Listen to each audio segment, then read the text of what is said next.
Hello and welcome to Off the Fence. This is a podcast where we dive into decision making, especially big, complicated emotional decisions, so that we can find out what keeps us stuck and, more importantly, how do we get unstuck? I'm your host, Karen Covey, a former lawyer, mediator, and arbitrator turned coach, author, and entrepreneur. With me today is Maria Spears. And Maria is a dating and love coach, and she empowers her clients to confidently navigate the dating world and find the love of their life without wasting time or settling for being single. They create the best relationship of their lives when they work with Maria, and an extraordinary life with a partner who loves and cherishes them. And if that doesn't sound amazing, I don't know what does. So, Maria, welcome to the show. Thank you so much, Karen. I'm so delighted to be with you and to speak with your audience. Well, I am delighted to have you. And I'd like to dive in by starting with a little bit of your backstory. What led you to become a love and dating coach? Well, it also found me, as many people will tell you, I think. I went through my own divorce 12 years ago.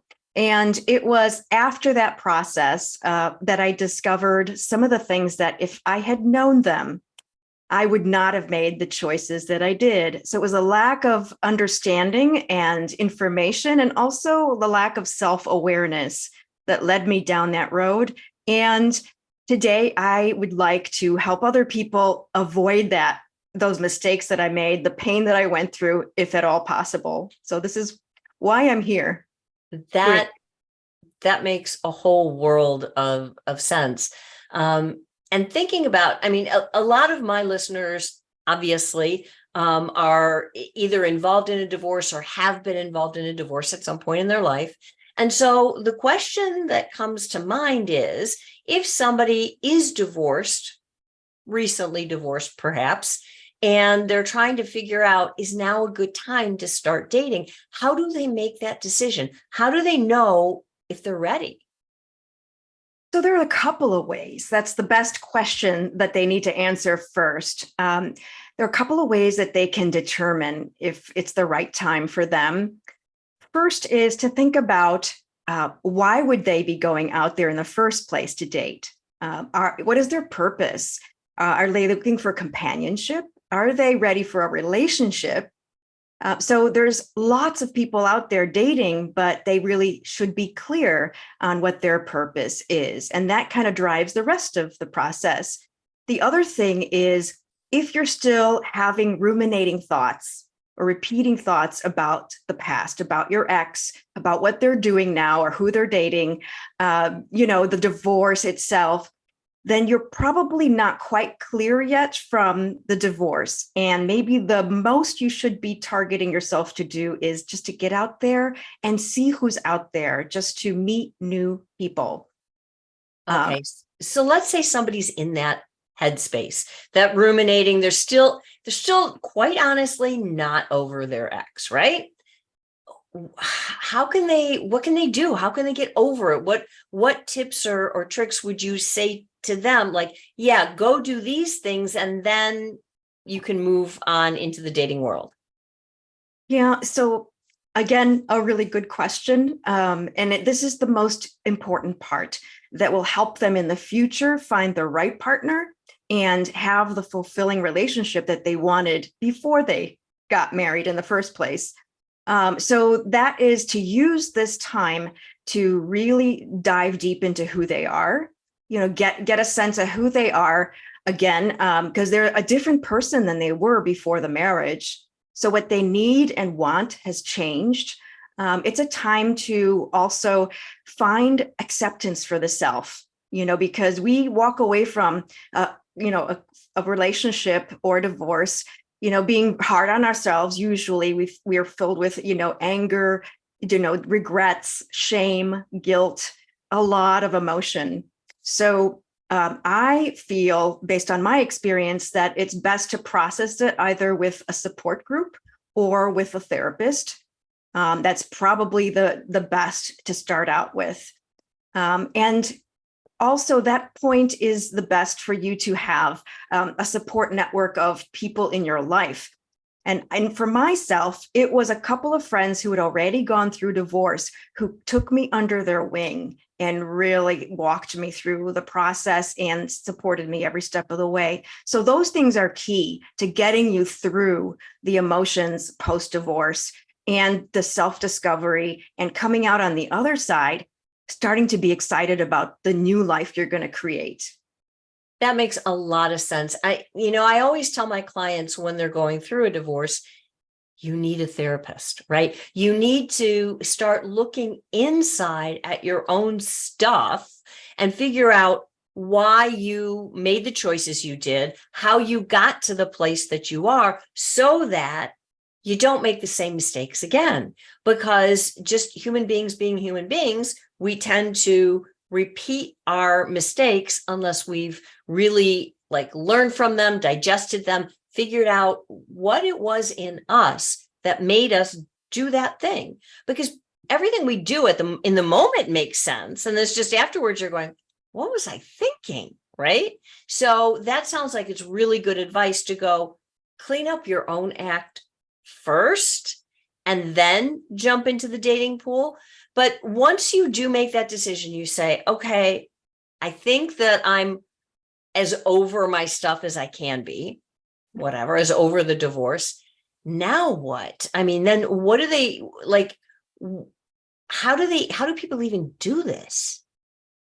Yeah. So I do want to speak to what you just said, that it won't be possible to be 100% over it. And it's the grace you give yourself to tell yourself, okay, this is going to be coming up time and again as I'm out there dating. Some things are going to feel raw. They're never going to feel completely comfortable, but that's okay. Because the more you go through them, the more you are closer to getting to the other side, to the right person. So to start with, my recommendation usually is, and it's not the recommendation I give clients, but it's for everybody else out there, is you want to start socializing more. Okay, besides the self-discovery, and you want to get out there and socializing more, get comfortable being around people, first with friends and colleagues, etc. Then you want to start thinking about what is fun for you. Focus on that. And when you get out into that environment, you start to naturally meet people, which, dating people will call meeting them organically, in everyday life. Yeah. That used to be the only way you met people, but we're not going there. Or the main way anyway. It still is, actually. No way. Mm-hmm. Yeah. I thought everybody did everything online. I didn't think that organic was a thing. Well, here's the thing. Is that in the data shows that about 12% of people who, are online end up meeting their long-term partner or getting married to someone they met online. So there's a lot of people on there. More and more are getting on there, especially people over 50, but they have different agendas. Okay. So some are on there for physical, comfort, for, companionship, for just having fun. Some are, looking for relationships or marriage. So there's a wide net, an ocean of people out there that are looking for love in different ways. So the bottom line is, when 12% are meeting their spouses or their significant other online, that means everybody else is meeting some other way. Interesting. So how do you suss out what the other person wants? Yeah, that's the question. There are different ways, and there are questions that you can ask in the dating process. But first, you have to declare what you're looking for. And this goes counter to what we were taught in earlier, decades when we were meeting people. You were taught to play hard to get, don't admit that you're interested. This is the opposite. If you're serious and looking for a relationship, you have to put it out there. And that quickly weeds out the people who are looking for something else. They kind of self-select out. Interesting. I never really thought about that. Well, but what if you're looking, let's say you're not looking for a full-blown relationship. Let's say you're not ready for that, but you're looking for someone to go to dinner with, someone to have a movie. Do you put that out there too? Do you say that right away? Yes. Yes. the honesty really is going to save you time. And it's going to save you also uncomfortable situations, heartache, because I think the other person, the other people on the other end also deserve to know what your intentions are. So I am very much about authenticity and being upfront with people. So yes, that's perfect. You would just state, hey, I am just newly out of a divorce. I haven't dated in a long time. I'm getting back to things. I'm meeting new people. And I just want to, meet new people at this point, not looking for a long-term relationship. However, should I meet someone and it goes down that path, I'm ultimately open to that. So, if you have both things that that you want down the road, you can state it upfront that way. That's really interesting. So, but what if I'm afraid? I'm just playing devil's advocate here. Oh, yeah. What if I'm like your client, which I'm not, but let's say I'm going back out there and I'm afraid that if I say what you just said, that the guys are going to run away, that they're going to dump me if I say I'm recently out of a divorce, that sort of puts like some sort of scarlet letter on me, that they know, oh, she must be a head case. I don't want to get involved with her. So like, what about that? Well, yes. And people often have that fear. But the thing is that at any given time, you're at least half the people out there are coming out of other relationships. So they're going to have the same experience as you. And it's not at all a scarlet letter. People appreciate the honesty. And again, you'll be able to meet up with others who might have the same goal out there in the dating process as you. That's interesting. Okay. So let's say, you take that step and you meet people, and I've heard this from so many people over the years, right? Not just now, but whether it's pre-divorce, post-divorce, whatever, where they say, all the good ones are gone. And it doesn't matter if I'm talking to a man or a woman, the universal lament is all the good ones are gone. What would you say to that? Oh, that's another good one. I'm glad you're asking these questions, because these are exactly the questions, and the beliefs that people have that really limit them from finding love. Is that giving up before you try? So, so what I would say to that is that number one, there are so many wonderful people out there. If you're out there, someone else like you is out there. Every day, sadly, people are breaking up and getting divorced. And especially after 50 now, there's the gray divorce.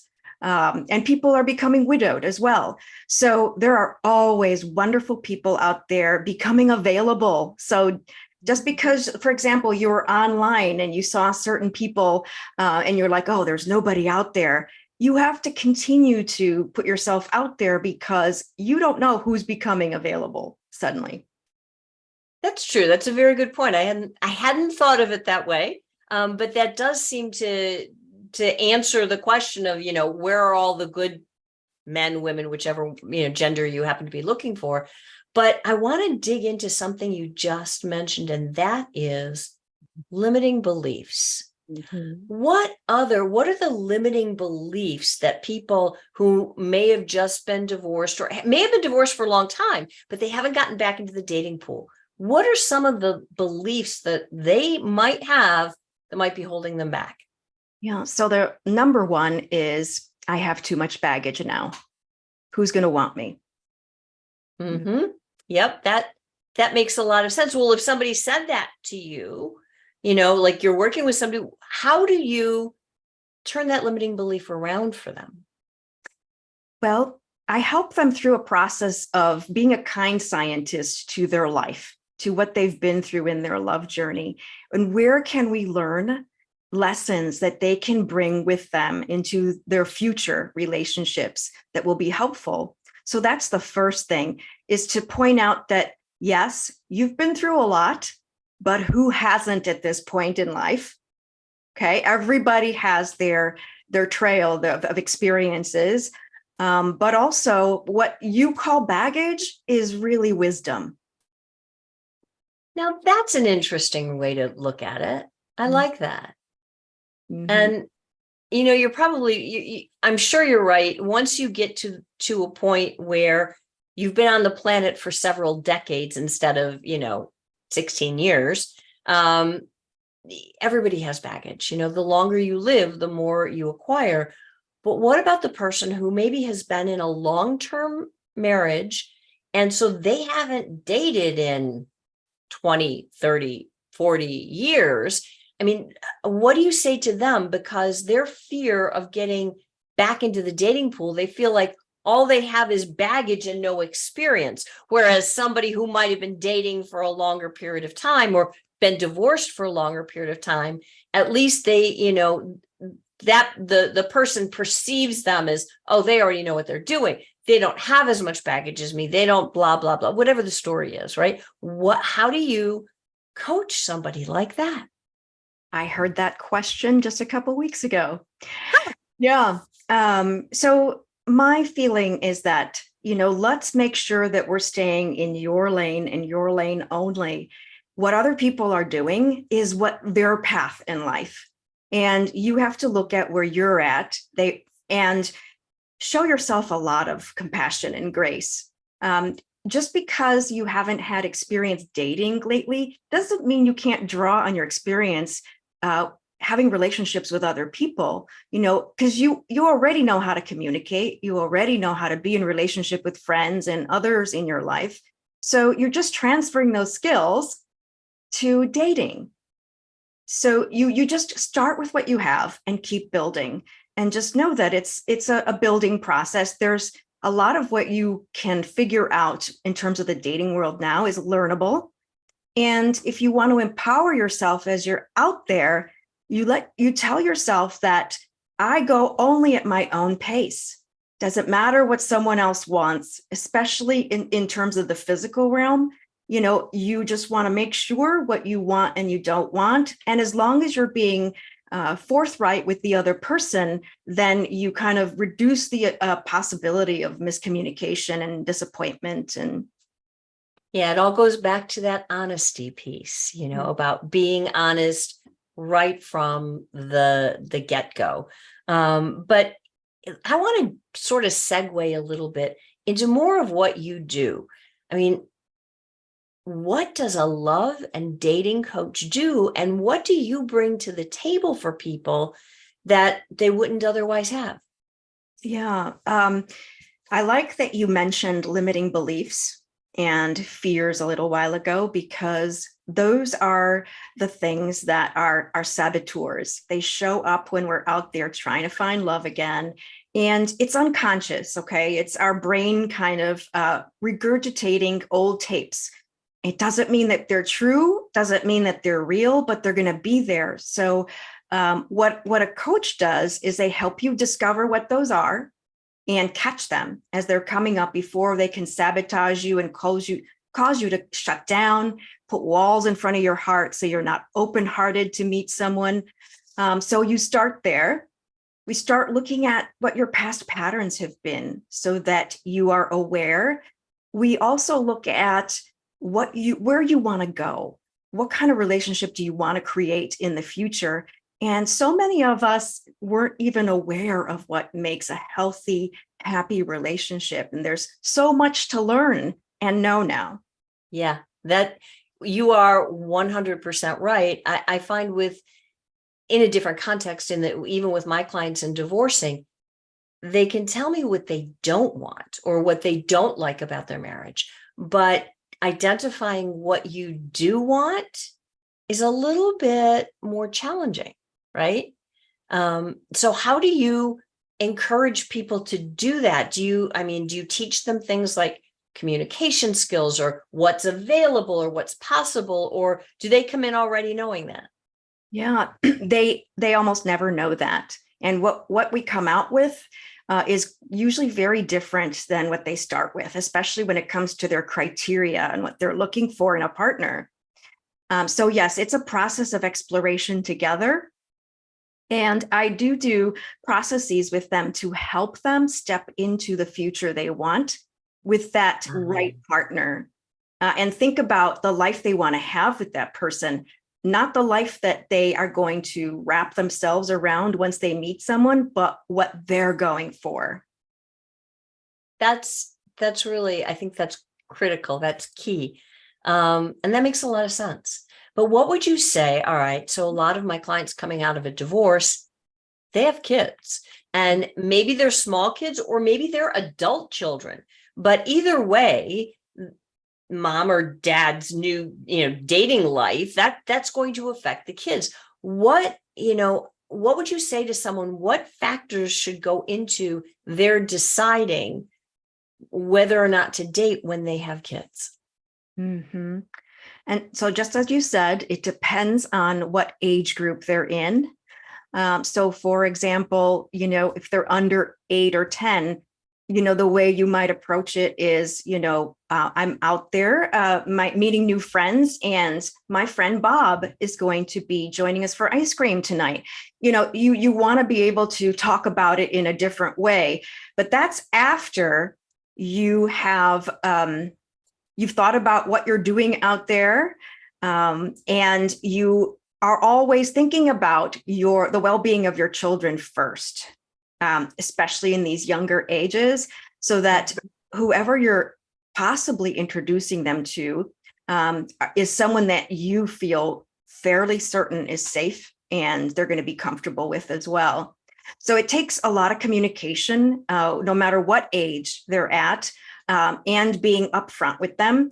Because if they suddenly see you spending time with someone new, even if it's on one date, they're not past the divorce process themselves enough, they're going to really get scared and uncomfortable. They're going to either think that you're not going to spend as much time with them, and for their needs and support them. They may be thinking that you're trying to replace their dad. It's complicated. So those are the things you pay attention to. Whereas a teenager is out there probably dating as well. So you may be saying, hey, I am considering getting out there and dating again, meeting new people. What do you think of that? That makes sense. So if they're a little bit older, it sounds like it would be wise to have a conversation with them and give them a heads up rather than just show up with the new person. Yeah. And it also matters what relationship it is for you. If it's dating, simple dating, then you want to keep those introductions very limited and in neutral ground, whereas if someone is with you for 9 or 12 months and you're serious, or they're going to be your partner, that's a whole other way of integrating them into your life with their children. Right. And it sounds like what you're saying is if you do it right from the beginning, and you introduce the new person in the right way to your kids, you're going to have less problems getting your kids to accept them and to make them part of the family later on. Yeah. And then you're still going to need to communicate with them and check in regularly. That's an important piece as well. I think too many people just assume, okay, well, I made the introduction, we're all good now, right? Because like the ceiling didn't fall in when you made the introduction, but you're wise to tell people it's a continuing process, right? Right. And what about somebody who has the feeling like, well, I'm a mom, I shouldn't be dating, or I'm a dad, I shouldn't be dating. What do I, is having, I guess the fundamental question is having children at home, even for part of the time, like, is that a reason to date or not date? Well, for some people it is, for some people it feels that until their kids go to college, for example, that they want to put this part of their life on hold. So it depends if the individual feels like that's something that they want to do for their children. I really feel that if ultimately they want to meet someone, it's still okay to get out there and have a social life. It's still okay to meet different men or women and see who's out there now. Again, because you're a different person than you were in your 20s and 30s when you initially got married. And it sounds like if that was something that someone did to get out with a group of people doing, as you said, something that they enjoy, right? They're more likely to be in a position to meet somebody new in an organic way. And then things can just, one thing can lead to another. And maybe that doesn't happen until their kids are gone, or maybe it does. Who knows, right? Yeah. And, everyone is defining relationships differently today. So what I mean Really? that, yeah. Okay. Educate me here. So, for example, I often work with women who are, well into their 50s and 60s, some in their 70s, and their definition of relationship isn't necessarily marriage again. It could be we are partners and we're living together, or it could be we're partners and we're living in our own places. So same applies if you are dating and you have children still that you're thinking about, whether they're young, high school, college. You can set your parameters and your goals for a relationship the way you need to do. So, again, being upfront with the people that you meet so that they know what you're looking for. So it seems like we've come full circle now, and we're back to the original question of what is it that you want? And knowing for yourself, what are you looking for? What kind of a relationship? And, who even knew there were this many kinds of things to look for? Right. Yeah, I think that people would be like, they would do well to work with you. And at least, this is a whole education for me. I thought a relationship's a relationship, right? Evidently, that's not true. Yes, there's, again, so much to learn. And that's one thing that a dating coach can help with. They help with your confidence. They help you with upgrading your dating and relationship skills while you're out there. But more than anything, they help you with your mindset, what your beliefs are. If you believe you're going to find someone and they're out there and that the right person will want you and what you have to offer, then that's what's going to ultimately happen. So just like athletes, they the mind game is even more important than the physical game. 100%. I heard someone say once, I don't know who, it was somebody famous, who said about athletes that, when you get to the elite athlete level, they all train hard. They're all in great shape. They all know the game and they have the skills. So often what defines which athlete is going to win and which one's going to lose is their mindset. Exactly. So important. Okay, so I want to end by throwing you a little bit of a curveball. I didn't tell you about this in advance, sorry, but this podcast is all about decision making. And, we've talked about the decisions you make in dating, not dating, how to date, blah, blah, blah. I want to turn this in on you and ask you a little bit of a personal question. Say, what's the best decision you've ever made? Oh, and it just so happens to be leaving a relationship where I knew we weren't right for each other. That's a hard one. That is a super hard decision, but first of all, thank you for sharing. And that's so beautiful. And I really want people to hear it, because people have this idea that they can't make a decision because it's hard. But yet what you're saying is the hardest decision was also the best decision. Yeah, it was, ultimately. So, yeah, that's not to say that there isn't pain in the short term or things to work out and work through, but it's, what seems hard today can still end up being the best thing you ever did. So, and I think that for a lot of people who are struggling with dating after divorce or after even a major breakup, because that would count, right? People who are older in life and saying, you know what, I don't know if I can do this anymore. I really would encourage them to check you out, check out your website. And, love and dating coaches weren't a thing when I was a teenager, but now that they are, why not take advantage of that resource? It just makes so much sense. So Maria, thank you so much for sharing your wisdom. Can you tell people where they can find you? Thank you so much, Karen. I love talking to you about love. And I appreciate that you're helping me spread more love in the world. So the way they can reach me is to go to Maria-Spears, SPEARS.com. And you can start there at my website.